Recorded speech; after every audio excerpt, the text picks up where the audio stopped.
Sean, hello to you. Good afternoon, Bill. Let's begin with what this plan is. It came from the Defence Minister. What does it look like?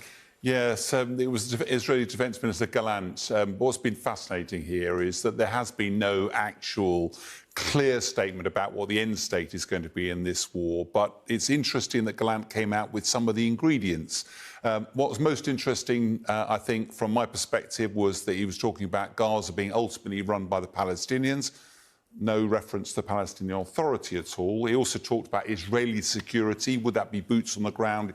Didn't elaborate, didn't really talk about Palestinian security, and talked about a multinational rebuilding force for the area. What was typically, though, vague about the details, didn't include all the ingredients, and it's very difficult not to be a little bit sceptical because Secretary of State Blinken is due to arrive. He may already have arrived in the region.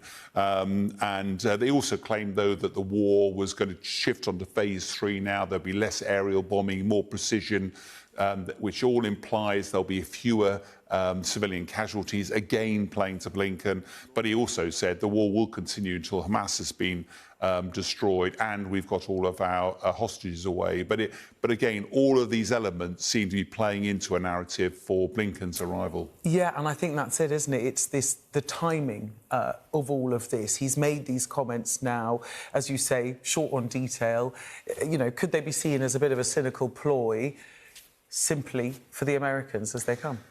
Undoubtedly, the context of this is pressure is mounting on the US because they have the power to bring this conflict to an end. They did veto the UN Security Council resolution because they wanted to give Israel more time to find a solution here and meet their objectives. But of course, the US has always assumed it's a two-state solution.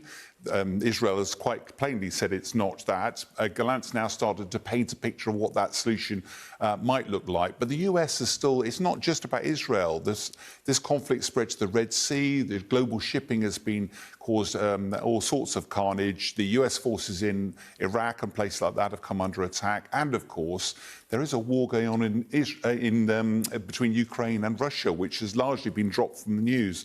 So Secretary of State Blinken's his fourth visit since the 7th of October. Israel's just showing its thinking ahead and thinking through these things.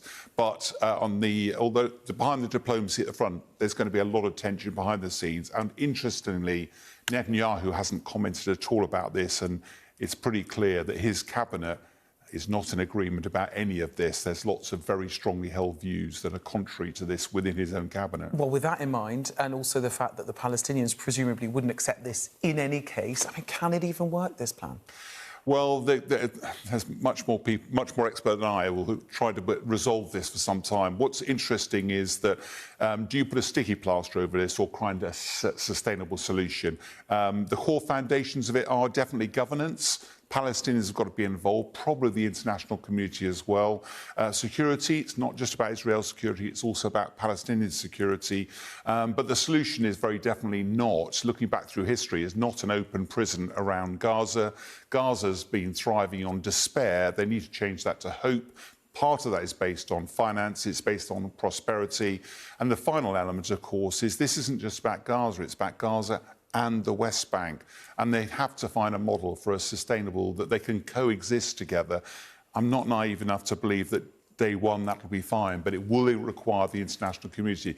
If they don't tackle this, then I'm absolutely convinced that the wheel will turn and we'll be back here doing exactly the same thing. There'll be a repeat at some stage in the not-too-distant future. Yeah, absolutely. Sean, thanks very much. Sean Bell there with your thoughts.